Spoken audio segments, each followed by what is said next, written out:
It's easy for circumstances and conditions to hurt your faith, if those are what you're going by. You can find so many things that didn't turn out the way you thought they should, and so few that were obvious and irrefutable miracles. It's also easy to lack faith and feel you don't deserve a miracle or answer to prayer when you start looking at your sins or faults or imperfections, or other factors that you feel have some bearing on being able to ask me for something in full faith. The solution is not to try to understand why things do or don't happen, unless there's a specific cause that I want to show you so that you can learn for next time, but instead to work on your reactions to those things.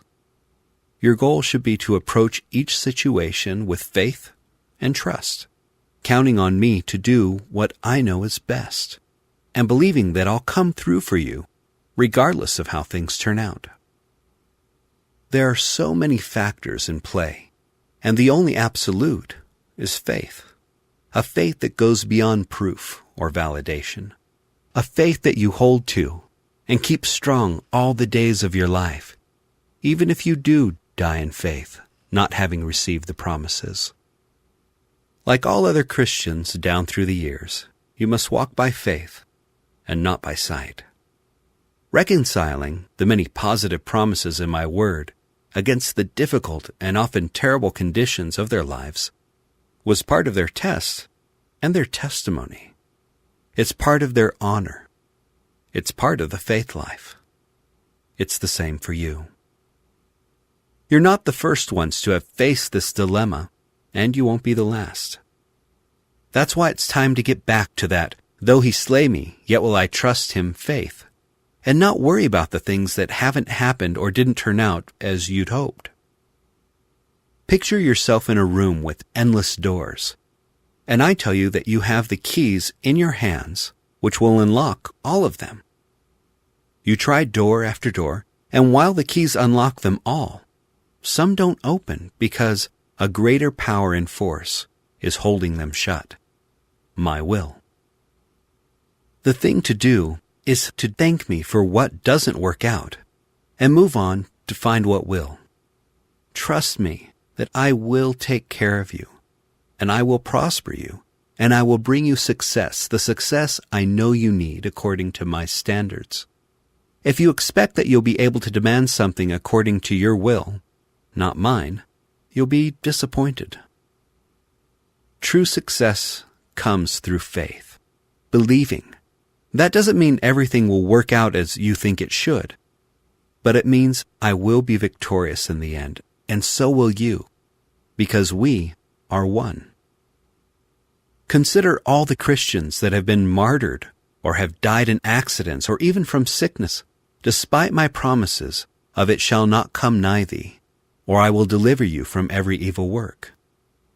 Even in the early church, when there were so many obvious miracles and manifestations of my power, the disciples still had to face this issue. James was executed very early on, despite the prayers prayed for his release and safekeeping. At the same time, Peter was freed.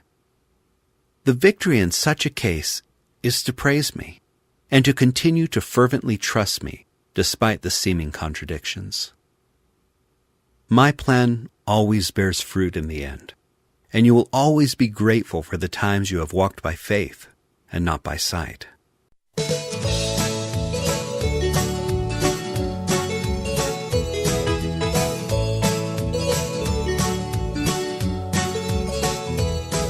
If any of you lack wisdom, let him ask of God, that giveth to all men liberally, and upbraideth not.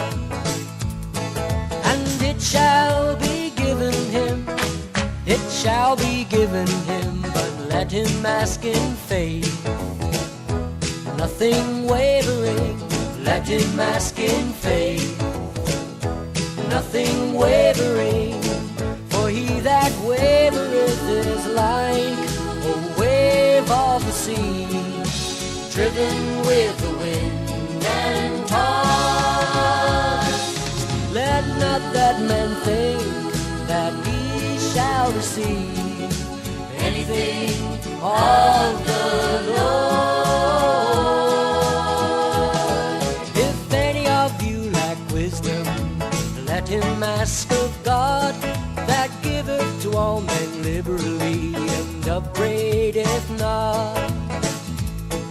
And it shall be given him, it shall be given him, but let him ask in faith, nothing wavering.